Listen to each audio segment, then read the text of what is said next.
The following podcast is a mass media production.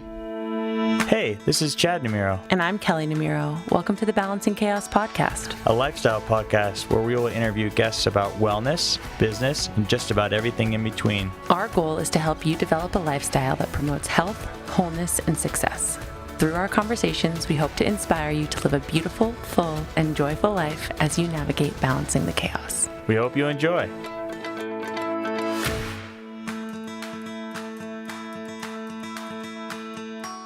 Looking for the trusted resource for luxury Las Vegas real estate? The Ivan Share Group is the expert in the Las Vegas luxury real estate market, specializing in high-end homes and luxury high-rise properties.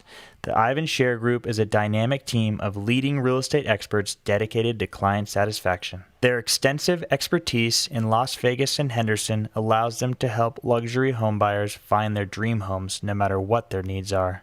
They're dedicated to helping you buy, sell, or invest. Contact Ivan and his team directly at 702-315-0223 or visit www.isluxury.com to learn what they do differently. The Ivan Share Group is luxury and your trusted resource for luxury Las Vegas real estate.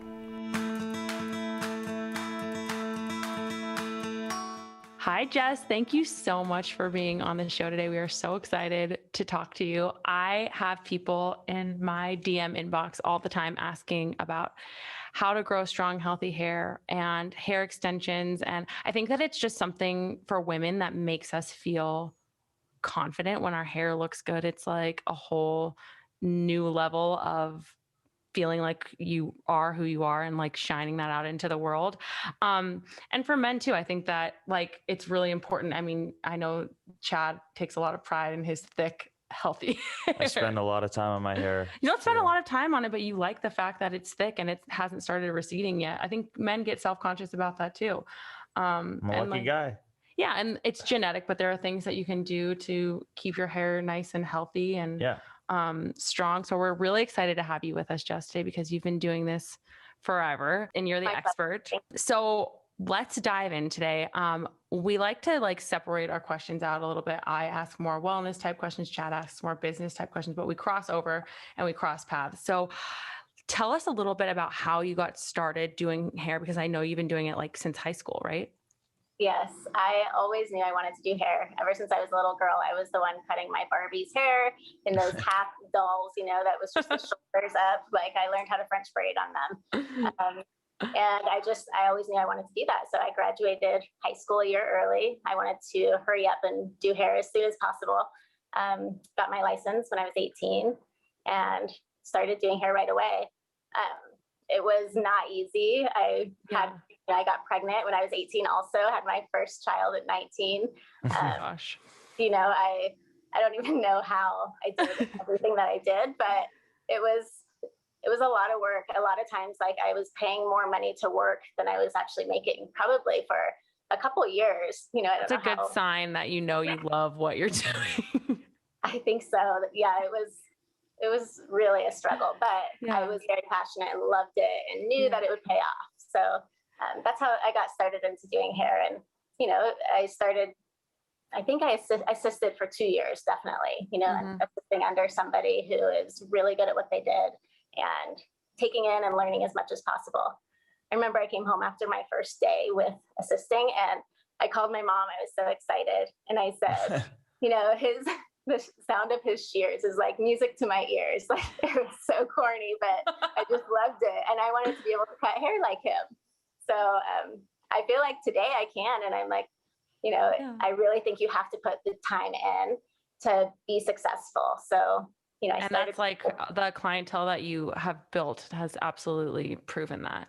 Definitely. Thank you. Yeah. Thank you. That's what I think, you know, how to retain clients is huge. And you have to continue to educate yourself. And, you know, I think that was just the start of it and always be willing to learn. So from there, you know, I went after 2 years of assisting, I went to a salon and started renting a booth for $250 a week. Still wasn't even making that. I was, you know, spending $250 in product, $250 in rent. Sorry. But it was, just sitting there from 9 to 6 every day, waiting for walk-ins and building my clientele and handing out cards and trying to promote myself the best I can.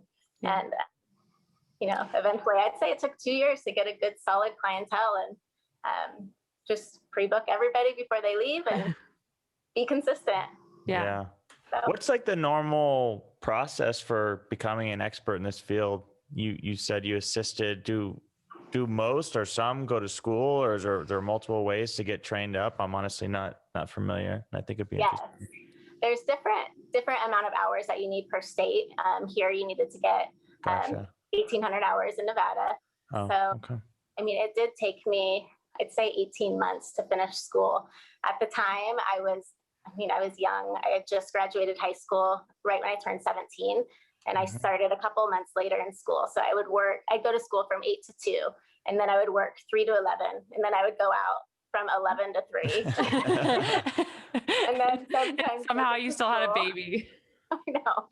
And then sometimes make it to school, sometimes not. But it took me about 18 months to finish my education in school before I could take the test and get my license. And so not everybody. 1,800 hours. Yeah, I think you need like 100 to be a pilot. So it's pretty rigorous, but good. Intensive, but good. You don't want to get burned by that bleach. You don't want to be messing up people's looks. Yeah, exactly.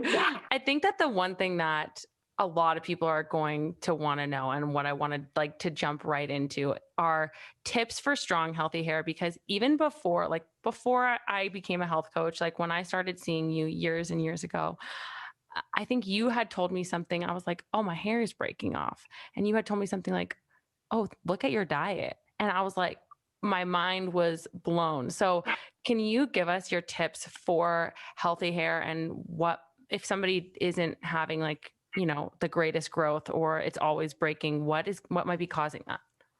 Definitely environmental. What you're putting into your body is how everything in your body is going to function and react. So to have a healthy diet, to have plenty of rest, to, not live a stressful life, which for the last 13 months has been almost impossible for our world right now. So, I mean, I've had clients come to me who have experienced alopecia and, different types of hair loss because of the stress. So definitely diet and what you're putting into your body is going to promote healthy hair growth and to strengthen. And then how you protect it, when it is growing healthy, is a huge factor also. So are there certain things that you would recommend for people in terms of what they could do? Okay, so I know that just from doing my own research, being a health coach, that protein and fat are really important in terms of what you're eating. But are there any supplements you would recommend, or products you would recommend for somebody who's trying to grow thicker, longer hair? Yes, I haven't done a lot of research on this, because it's funny. I have clients who will come in and I'll tell them oh my gosh, your hair looks and feels incredible. Are you doing anything different? And I had a client who her hair grew, I swear, 3 times the length from, in 3 months time. And she had told me that she had started taking collagen pills, and she was taking 6 of them a day. And I don't know about the dosage. You're better off knowing on that than I. But her hair had grown so much and was so healthy and shiny. So I think collagen, I think all the hair, skin, and nails supplements are definitely helpful. Yes. How much does we all live in Vegas. How much does climate have to do with it, and the dryness in the air? I know it affects my skin and certainly other things, but does that play a factor too? Yes, you have to moisturize your hair just as you do your skin, because it's going to get dry and brittle and break off. So it's really important to keep your hair as moisturized as possible, from the inside out. I know that when you're doing my hair too, we were just talking a little bit about tips and things that you can take to make it grow longer, but protecting it, we had just said, what's something that someone can put on their hair before they heat style or something like that? I think that getting to the nitty gritty of what exact products you is good. I think that that's the gold that people are looking for.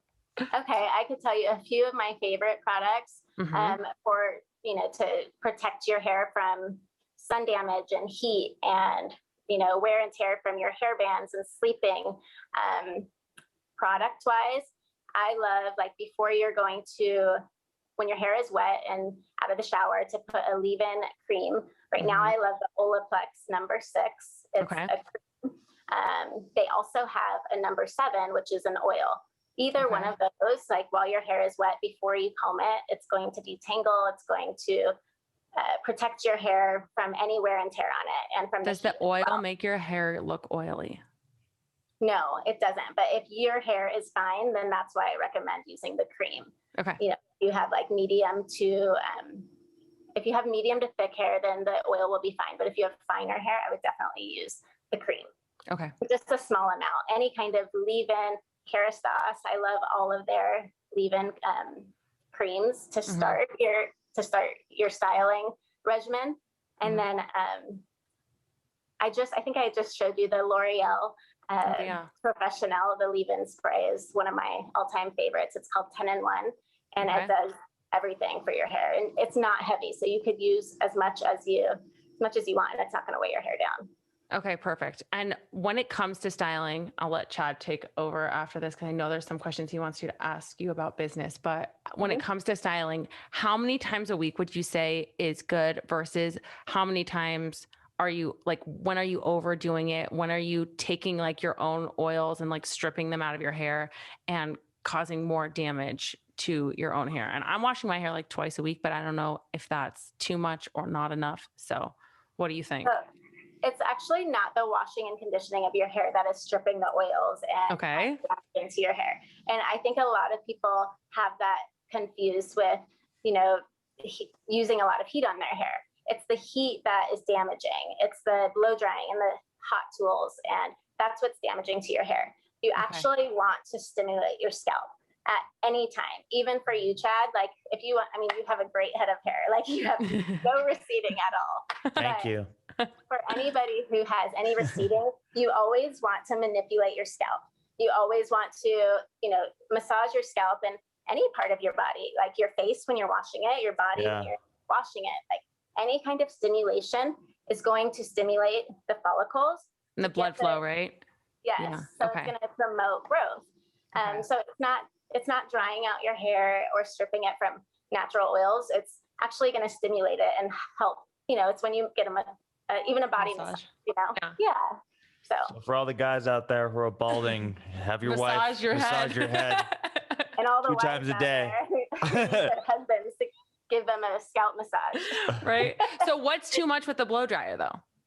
Blow drying your hair, you do need to have your blow dryer on high heat, and you need to stretch the hair in order to have like a healthy, shiny blowout. Right. You don't want to, there's a way to blow dry your hair where you don't have the heat directly on the hair as you are stretching it on the brush. You want to always have the blow dryer directed away from the hair, downward in a way, just so it's not 100% on it. So it's still going to smooth and close the cuticle. It's just not going to burn the hair or shatter it. Make it break. Yes. This was a tip you taught me last time, and I honestly had no idea about this. So is there too many times a week that you could do that, or could somebody blow dry their hair every day and be totally fine? You can blow dry your hair every day. You always just want to use a heat protectant. It's so important because we spend so much money on our color and so much money on all of these, treatments we're doing on our hair. Like, why wouldn't we protect it? That should be the number one product that we will not go without, is a heat protectant for our hair. Okay. Definitely. I love it. And the nozzle on the blow dryer. Yeah, I was lost the nozzle on my blow dryer, but I have a Briogeo heat protectant that I really like, and now I'm just gonna find my nozzle and make sure that I'm using nozzle. Bringing that over next time. From a male's perspective, or at least mine, I think questions I have are: how often do you recommend like shampooing and conditioning your hair? Like, I think I do twice a day, most days. Twice a day? Yeah. That's a lot. Why are you shampooing that much? Hear me out, because if I don't, I get dandruff. So that's part of like my second question. What is dandruff? Is it preventable? And then how associated is dandruff to the products you use? Twice a day. Yeah, twice a day is a little excessive, but I can even get my boyfriend to give a proper shampoo for like over 30 seconds. So that's really good. At least you're spreading well. Every time I shower, I'm just, I have That in. It's part of the process. Right. Yeah, that's what I do. Well, I don't think that it's going to dry your scalp out if you are shampooing and conditioning with the right products. If you're using a hydrating or moisturizing shampoo and conditioner, it's going to be okay. You're not going to get dry scalp. If you do get dry scalp, then you need to switch it up and try something else. And sometimes that happens with me. If I stick with the same shampoo and conditioner for months and months, I feel like my hair is kind of dull, my scalp is itchy. I switch it up, then it's feeling much better and healthier. But all in all, you recommend maybe once a day on the shampoo and condition. What is and you save some money. Is dandruff just dry scalp? It's not like anything else beyond that, just dry. Well, it could be. I mean, for us, if we're using dry shampoo, it could be a buildup of dry shampoo and products. Oh. And too, hairspray, like sweat. It definitely is. Things could that be like build up on your skin. Gnarly. It's so gross. I didn't know that. Oh my God. And then is there other products outside of like Head and Shoulders, which I assume is probably Oh my gosh. Don't.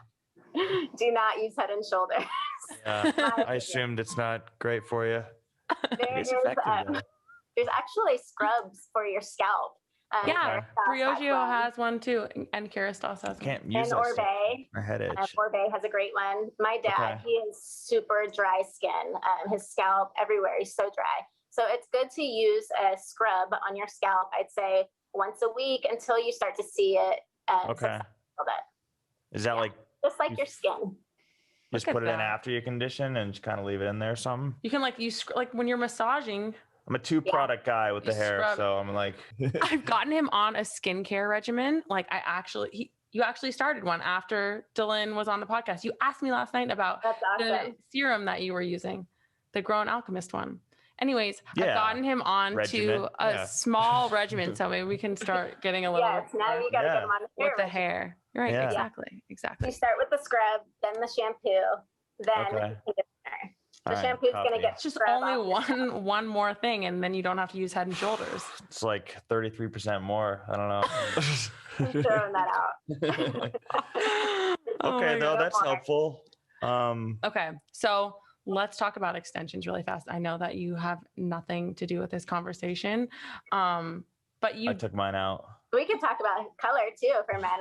I mean, yes, let's talk about extensions and then color. So everyone who follows me pretty much knows that I have extensions. I love them. I don't ever want to take them out, even though my husband tells me that I should, because he thinks that I spend a lot of time doing my hair, but it makes me feel good on it. And so, my hair is probably like shoulder length, if like your length, if I took them out, but it's also fine. So I think that to give people are always messaging me like, what kind of extensions that do you have? And I think that it's different for every person based on 2 things. One, what type of hair you have, and 2, what look you're looking for, like how much volume and fullness you're looking for. So can you tell people about the different types of extensions that you do or that just exist, so that, and like what they're best for? And then we'll talk about like which ones are less likely to damage your hair. Okay. Sure.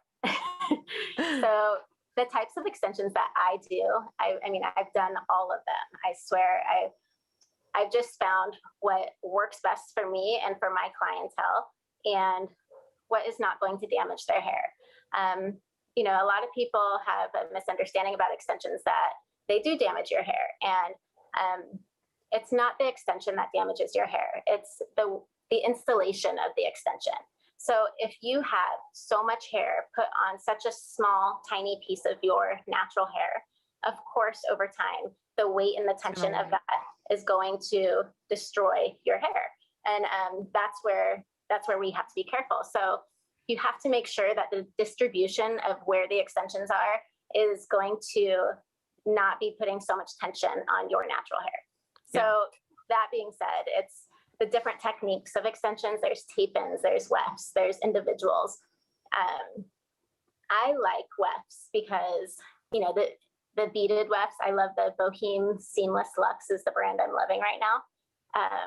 Because the seam is so thin that you can layer a couple wefts at once and it's still seamless. Like it doesn't feel lumpy or, it looks very natural. But then you can also customize that to each person's density of their hair. So if they're very fine, I could put 1 or 2 of those wefts. If they have more coarse hair, then I could layer 3 to 4 of those wefts on one row. And then and you can make more or less beads, right? So that you can adjust to how much weight is going to be on their head for how where the pressure or where the points are of contact. So definitely, I always like to put my beads along the weft about an inch apart, just because, why not? Why not have as little tension as possible as it grows out? Yes. So that's one technique. And I love the wefts. And I think that the maintenance on those is less timely than the other ones, Chad, believe it or not. I know it takes a long time. Wow. But Thank you for that. to do a full head of individual extensions, it's about 2,000 strands we would put in somebody's head of so crazy individuals, it's. And what's the frequency? And you would probably do that every 6 weeks, right? You can't reuse the hair that I do. I use great lengths extensions. So if you're gonna do individuals, you can't reuse them. But if you do the wefts, you can reuse them. Yes. So I'm sorry. I think I said 2,000 strands. It's not 2,000 strands. It's we put about 500 strands, but still, it's a lot. Yeah. It would be about 8 to 10 hours work compared and how many weeks can you wear those for? Yeah. So that hair is put in and it's taken out, anywhere between 3 to 5 months, and you can't reuse it. So, it's costly and time consuming, but the look of the individuals is, it looks very natural because each strand is like, it blends in perfectly with your hair. And if people like to throw their hair up in a messy bun, like you don't have to fight with hiding them so much. Like it's attached by like a little tiny grain of rice at the top is what it looks like.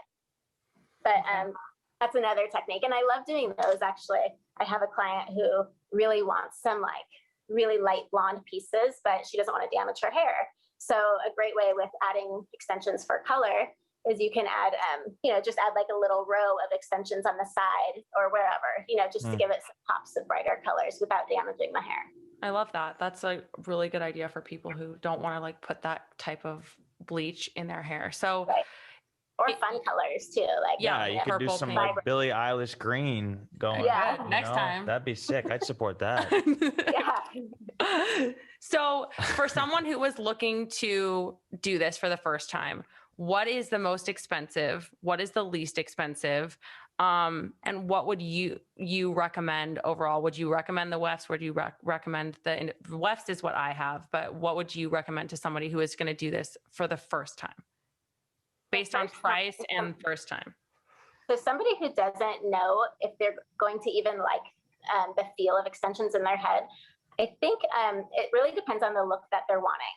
I had a client recently come to me who had her hair cut really short, thinking that she was going to love it. She loved it the first day when she came home from her appointment, but then, so she had it cut by another stylist. So she just came to me for extensions and to help fix this. So you're like, this is not my problem. Yeah, not me. So she had just turned 50. She cut her hair short. She hated it. And now she's wanting to grow it out. With her, I recommended doing wefts. And what we did is we just put them on the sides of her head because we grew it out into like a short bob. And so it gave her the look, that she was wanting to see in the mirror, like to have length in front of her face. And then now we're just working on growing it all out, which is a process. So to add just on the sides, for a grow out haircut that you're not happy with, I think starts around $1,200. And that's for wefts. And then, and that's the hair and the installation. Yes. Yeah. Okay. And then, for somebody who is just wanting to, like the lady who I have who wants to add some like blonde pieces on her side without damaging, it's like to add, just to see if you like it for maybe 5 pieces on each side. It's going to be about $150. So very little, like just, but my girlfriend had said, well, did you tell her now she's going to be hooked for life and it's only going to get more expensive? So true. So true. Yeah. I mean, how many clients do this regularly versus for like a big event or an occasion? You know, So what percentage of your clients? I have another client who, whenever she goes on a tropical vacation, she's going to Turks and Caicos. She has very curly, thick hair, but she always gets a full head of Great Lengths extensions before she goes, because her hair, like the hair kind of adheres to yours. It marries together with yours. So her curl and her wave is perfect with the extensions. So she could go in the ocean and she could just let it go. And it's so beautiful and just wavy. So she loves it for vacation. But I've also heard, other stylists or, clients don't recommend like going in the ocean with extensions and at all saltwater. But the Great Lengths hair is so nice that as long as you're brushing it and treating it and taking care of it, it's going to stay nice the entire time you're wearing them. Yeah. So it's just important that you always keep the root, the bond dry as much as possible. Like I never recommend going to bed with wet hair, never putting your hair in like a wet ponytail and a hat on, because when your hair is wet, it stretches. And then when it dries, it shrinks. So if it's in a tight ponytail and it's stretched out, when it dries around that band, it's going to break. It's going to damage your hair. Same with going to bed. Such a good tip. Okay. I mean, silk pillowcases is really helpful too. But if you're going to bed with wet hair or putting a hat on with wet hair, it's going to break and damage your hair. Definitely. Shit, I do that all the time. So that's for people who have extensions and don't have extensions. Like wet hair, like do not. Wet hair is never good. Okay. Yeah. Shit. My last question on extensions, and then I don't see any breakage happening on you. There's no breakage that I know of. What are your tips? If so, say this person fictitious person we've been talking about, it's their first time getting extensions. They had their little side wefts put in and now they're going to go home. What are like 3 of your top extension care tips that you would tell them? And let's leave it. We know you just said the one about not going to bed with your hair wet. So what are 3 others? To always brush your extensions. A lot of people think that, you don't want to touch them, you don't want them to fall out, like you don't want to move, or you actually do have to brush them and make sure that they do not get matted. And individuals sometimes will twist together. So you want to make sure you separate them if they do, and always brush over the bond. So brushing them is important. Washing them, not washing your hair like Chad probably does, like all vigorously, but with extensions, you really want to like treat it like it's cashmere, like, just real gentle down your hair. Like you don't ever want to like scrub it up. Okay. Your scalp you want to scrub, but with extensions, always like your hands together, nice and okay. It'll rip it right out, right? Okay. Definitely. Loosen it. Then a third tip. I don't know if you need a third tip. Call me if anything else happens. Okay. You told me to like braid my hair or like put my hair, like don't like sleep just with all your hair out, because you can pull it when you toss and turn. So definitely. Yes. I was thinking the short hair. She didn't need that, but definitely always like a low ponytail with like a scrunchie. Soft scrunchie. Soft. Yes. Okay. Or a braid. Yes. I mentioned the price on extensions, like on the low end. I didn't say like, what it could go up to. And I think Chad was asking, did you? How often you have to do this or upkeep it or the hair. Yeah. But that's what I was going to say. I'm sorry to jump back. No, go. I think that's a good point. With wefts, that's good because you can reuse the hair. With the individuals, it's a lot of money that you can't reuse. But the wefts, it's also pricey too. It ends up being around the same. But with maintenance and people will say, I can't afford the Great Lengths individuals because it's so much up front, but you're spending about the same as you would on the wefts with all the maintenance every month that you need to have them move the beads up. So, I mean, you could spend anywhere from $2,000 to $5,000, on hair and installation. So, wow. Yeah. It's like going to the auto shop. Where does the hair come from? I've always been curious. Is it real? Yes. Is there like market fluctuation? Honestly, I've been fascinated by it. I think that would be one thing that's really important to say. Like, I don't think you want to put synthetic hair on your head. Like, if that's where you're getting your extensions, please don't do that. Definitely not if you're going to put any heat on it, because it will shrivel up and burn and not be good. But 100% human hair is all I use. And Great Length comes from, it's 100% ethical, and it comes from temples in India where people go willingly and donate their hair. It's an honor for them to donate their hair. And it's crazy to me because you can get it in lengths of 8 inches all the way down to 26 inches. And so people grow their hair their entire lives and donate it. So that's some good genetics when you can grow your hair to 26 inches. That is some good genetics. And is but it already a black market for hair? So you have to be careful too when traveling, like to foreign countries. I've heard that people will cut your hair off if you have great hair. Yeah, that's crazy. Shit, you gotta be careful out there. And is there like any market fluctuation with the pricing, or has it stayed pretty consistent, or is it like most markets and it's gotten more expensive?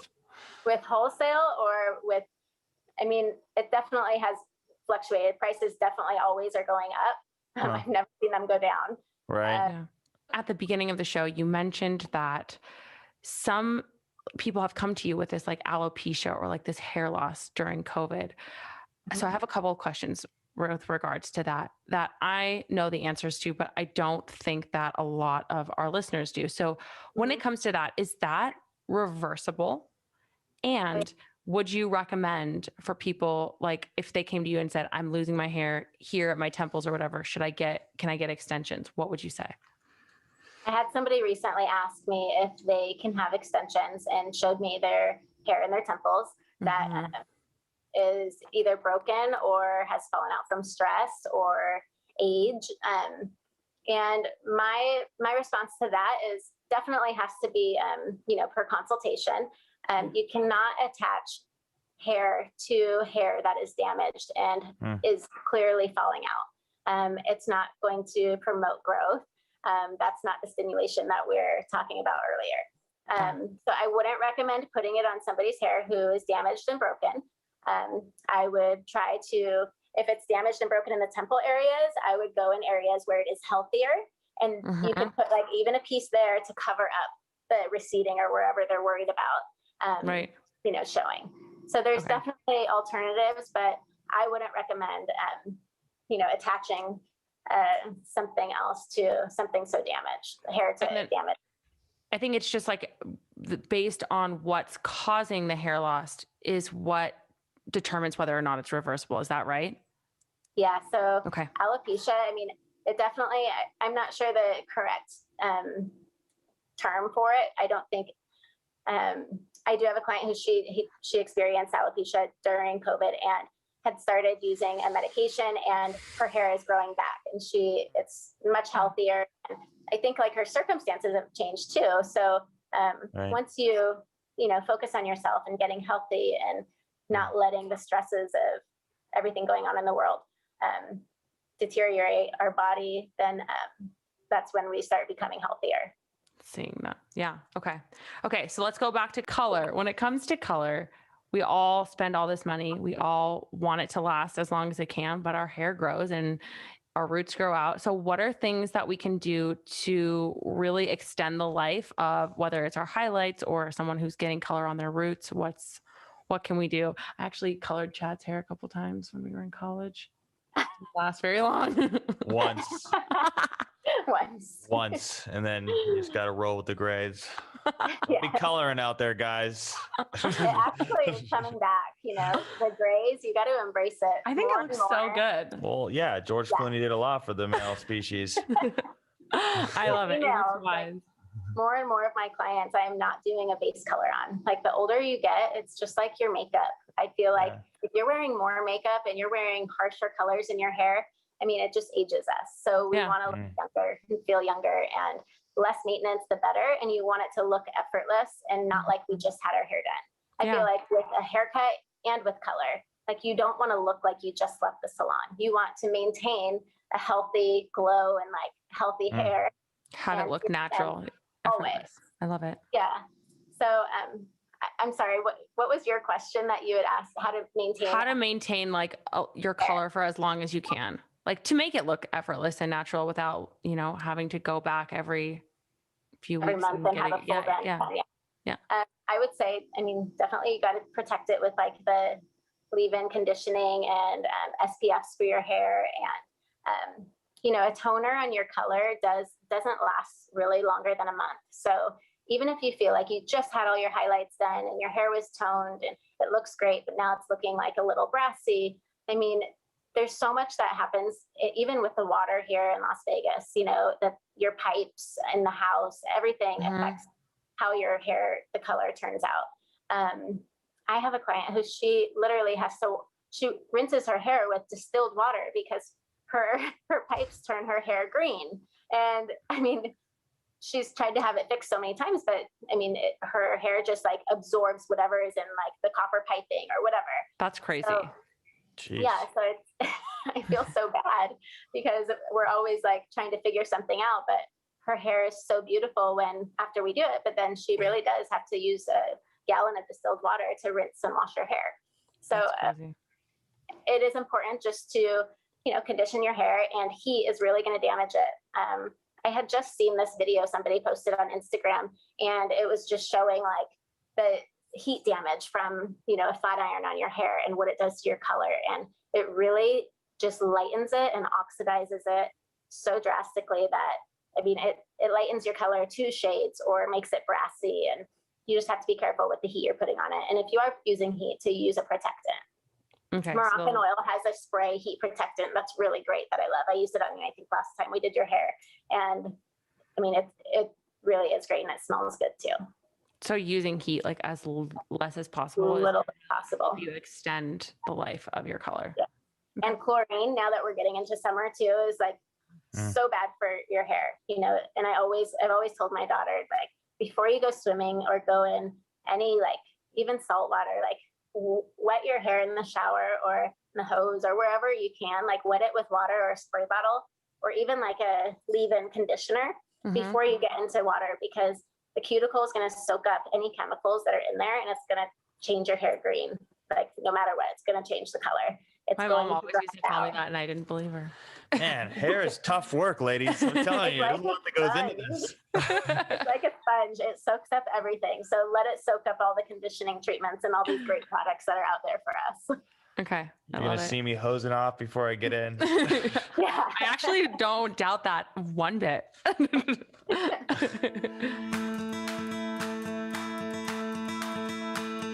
Quickly pausing this episode of the show to let you know that my private one-on-one coaching container is now open.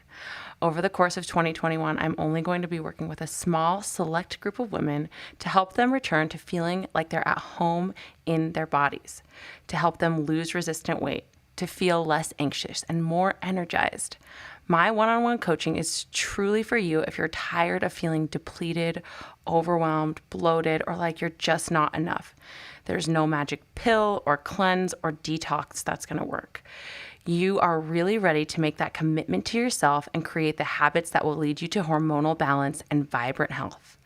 I'm here to help you get to the root cause and create meaningful change. If you're feeling called to work with me so that you can finally feel at home in your body, head to the link in the show notes to learn more. Let's talk about the salon game for a moment. We've talked to a lot of different people on the show, and I think generally there's a move towards convenience and people doing things at home, obviously heavily exacerbated by COVID. Do you see salons or the need for salons coming down or not as much? For me and my business, it was really difficult. The yo-yo back and forth. Salons are open, salons are closed. Right, yeah. There's all these restrictions, but now there's not. Or, so for me, now I'm in the salon a couple days a week, and I'm still doing house calls a couple days a week. Yeah. So for my business, it's worked better for me to be able to accommodate my clients who are working from home and, aren't comfortable coming into the salon yet. Yeah. but I do still see salons opening, and I see more and more studio salons, opening and people choosing to go into a studio other than bigger salons. Is that kind of like a WeWork structure for salons? You can rent a space per week? I think that was created with salons way before WeWork ever existed. Well, I'm trying to make it relevant for, guys and others that don't understand the business model. But is that very common? Like, is it reasonable to assume that in many or most salons, they're not all full-time employees of that salon? It's a lot of people that, are renting the space part-time, what have you. A lot of salons nowadays aren't just one way or the other. They're hybrid. So they are. Gotcha. What did you, when you guys had your salons, when you had your salon, what was yours? What was your model? So when we first started our salon, it was 2010 and we were just starting out. So all we knew was just to do rental, and it was easy. So you're getting a certain amount of rent for each station, and it was good. But then it's like, once you get full, we're like, what do we do now? How do we make more money, and how do we become more successful? Right. Yeah. Raise the rent. We're like, raise the rent, but then what? Is there a revenue share also? So yeah. What we had done is we decided to go hybrid also. So we started off, I would train somebody and then they would become a commission stylist. So I knew that they were trained well and they were going to do a good job. And we just started with 1 to 2 people. And then from there, we were like, I started an assistant program. So my assistant would stay with me for a year. And then once she was done with me, she would go on the floor as a commission stylist for 2 years and then have the choice to go into renting or staying commission. But we would fill them up and book them and train them. So we knew that we had good stylists on the floor that were going to be doing good work. So gotcha. That's the way that we had done it. And it worked pretty well. So it was both commission and rental. And then when it comes to all the expensive products that, people in your field use, is that like a shared cost between the company and the stylist? Or is it usually, because I remember you saying that you spent a lot of money and you didn't even cover your costs. Like, does that all fall on the stylist? So when I was an independent renter, I had to cover all my own costs and pay rent. As a salon owner, for our commission stylists, we would provide, they provided all of their color and products, and then there was a commission cut. So, we would, instead of paying them, they wouldn't pay us rent, they would give us their, I think it was 60-40 at the time. Gotcha. And then that was just their rental, their station, and, towel service, their locker, product, back bar, but they had to provide their styling products. And then what percentage of the revenue is like selling products to the customers? Because I know that's a decent part of the business, right? Is a lot of the maintenance products. And then, you need this. Of course, you're making margin on those if you're willing to answer. Well, I wish I knew the exact number, the percentages, but my ex and I, when we ran the salons, he was all the business part of it. Right. The behind the chair, able to train the stylists and help with the customers. I definitely would, keep track of inventory and tell them what products are selling and what we need to reorder. Right. But the finance part of it was definitely his department. So that's why I think it worked so well. It's fair, a very like fair assessment, because when I just walked in, he was like, you haven't done the accounting for the podcast. And I looked at him and I said, I'm the talent. Yeah, exactly. Right. Exactly. We get audited. I'm the talent. Okay. So Jess, we know you're super busy. Obviously you have clients here, all day, every day. You're going to people's houses, and then you're also going to the salon, and then you're also traveling to LA because your boyfriend lives there. So, and I know you were talking about last time I saw you, even maybe wanting to eventually start seeing clients there. So tell us how you keep your sanity with such a busy schedule, and how do you, just like tips for people to be productive and efficient, but not like feel like they're overwhelmed, because you always have this really calm, grounded energy to yourself. Thank you. Yeah. Thank you. That means a lot. It's funny because last night my girlfriend said to me, because I am always on the go, and she's like, don't you wish that you could just sit on your couch and have a spindrift? Like, do you ever just sit down and have a cold spindrift? Like, I love sparkling water. Those are good. But when am I going to? And she's like, can't you just cancel your weekend and say you're sick? Don't you want to? No. Like, I mean, I just think that sometimes for me, I do like staying busy and always having, you know, stuff going on. And ever since I started dating my boyfriend who lives in LA, it's been 20 something months now, but we do try to see each other every week. So it is back and forth and traveling. And then, you know, I'm a mom also. So I guess just, I learned, I think a long time ago that I worked so much and so many hours, and I never said no to anybody.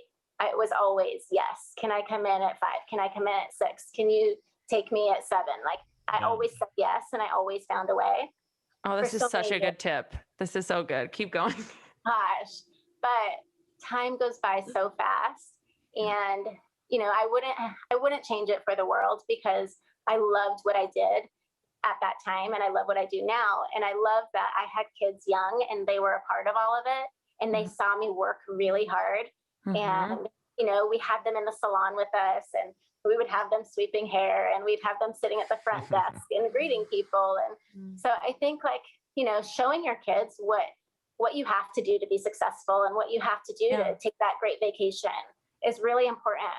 But, you know, I lost my son 4 years ago, you know, and I think that now, after all of that, it's just so important to enjoy like the small little moments that you have that make you happy. So I have my daughter, she's 13 now. And, you know, to just be able to sit on her bed with her and sit next to her while she's watching TikTok, like anytime I can get with her, I will take, you know, even if she wants nothing to do with me. But it's like, you know, and usually, you know, Adam will say like, you should tell her to get off her phone and spend some time with you. And it's like, this is time for a 13-year-old, you know, like as long as I'm sitting next to her and, you know, cuddling up on her bed, that's fun to me. And I think that that's like what you said about like, you know, always saying yes, like you setting up those boundaries, like that is exactly what leads to not overwhelm, like not people pleasing, like just doing what feels right for you. And I think that's so awesome. And not caring like what people think of you, you know, like do not care what anybody thinks of you. Think of what your son thinks of you. Think of what Chad thinks of you as a mother and a wife. And, you know, that's the number one important thing is your family at home and not pleasing anyone else, and just making sure that you stay grounded and true to your values and what makes you happy, because we only have this one little life and it goes by so fast. I think that with Michael, that was her son, is her son. And like that, I think that's such a beautiful lesson to take away from what happened, with him passing 4 years ago. I think that the time to slow down and being more present and just being with the ones you love the most and setting up the boundaries so that you don't feel overwhelmed. I think that's such a great takeaway for our audience. I think for so long, I, of course, like questioned myself and like, you know, I wish that I wouldn't have worked so much for a long time. I said, I wish I wouldn't have worked so much. I wish I would have come home, or, you know, Michael texted me and said, when are you coming home? Or what time are you going to be here? You know, I wish so much that I could have taken all those hours back and been home sitting next to him or listening to him. But you never know what's going to happen. And you just have to know that you do the best that you can in that moment. And, you know, you teach your kids everything that you can and what you think is right. And you enjoy every moment you actually have with them. So, I mean, I wish I could remember every conversation that I ever had with him. And I wish I remembered every, like, you know, funny face he made or everything. But I'm so lucky that I had 12 years with him. And, you know, I wouldn't change it for the world. Yeah, so. Absolutely. Absolutely. I think that's so beautifully said. So one more question for you before we go into the wrap up questions, because I think we've covered like your business and hair tips and all of that, but with like what you just said and like how you've kind of restructured your life around work and family balance, like where do you see your business in the next 5 to 10 years? Well, it's interesting because I feel kind of like my business like has gone full circle almost. Okay. Like when I first started doing hair, I always wanted to do hair in LA. That's where I wanted to start my business and assist somebody great. And, you know, I just always saw myself there. And so it's funny now because I feel like I've done everything I could do here and I still love working. I still have such a passion for hair. And even like after Michael had passed, I didn't work for a long time. I took almost 2 years off. I was just, I had a friend who is a party planner and asked me if I would be interested in doing weddings. And that's really what got me back into doing work and working with people and, you know, learning how to be out in the real world again. Yeah. Because I didn't have to talk about myself. It was just such a happy day that, you know, there was so much love in the room. And I felt like, you know, I didn't need to ask any questions. Nobody was asking questions about me and how I'm doing and about my son or anything. Yeah, the bride. Yeah, I'm the happiest day of her life. So that's what got me back into doing work. But slowly getting back into the salon, I still love what I do. I think I always will. I'm so lucky that I do love it. But then after meeting my boyfriend who lives in LA, it's just crazy to me because I love like where our place is in Studio City. It's like walking distance to Ventura Boulevard.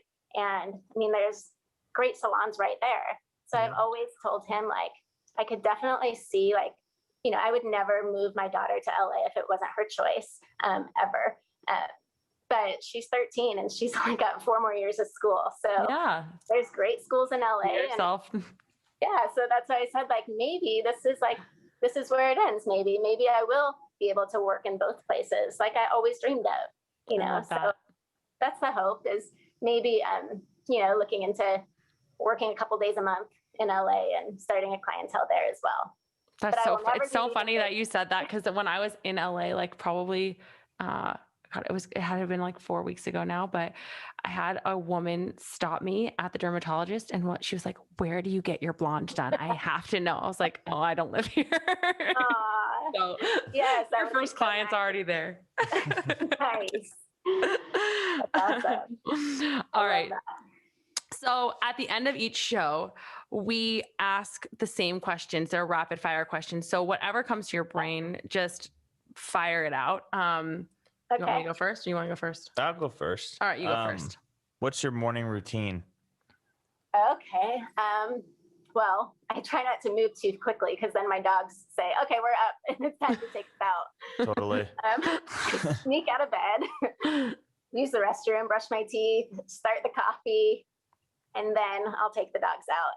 And then I have, you know, half a banana or a juice, and I go to the gym every morning. And, you know, I never did that until until I met my boyfriend who owns a training app called Shred, and he's a trainer. And so I work out every single morning. And if I don't, and it's not because I feel like I have to, but if I don't, like my whole day is just thrown and I don't have energy. Totally. It makes you feel so like a different human being in how you show up in the rest of your day, for sure. Yes. Yeah. Yep. So, and then I always have to make sure and wake my daughter up because now she does school.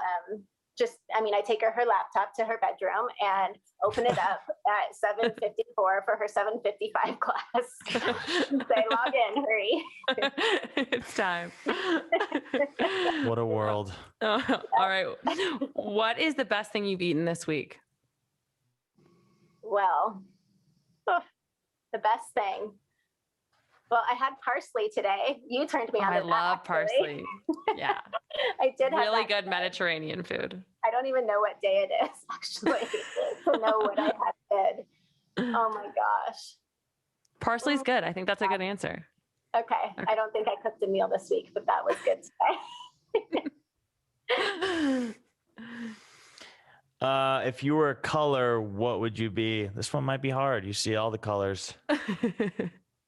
It's not too hard. I really love like a lavender or pastel blue. Those are my favorite.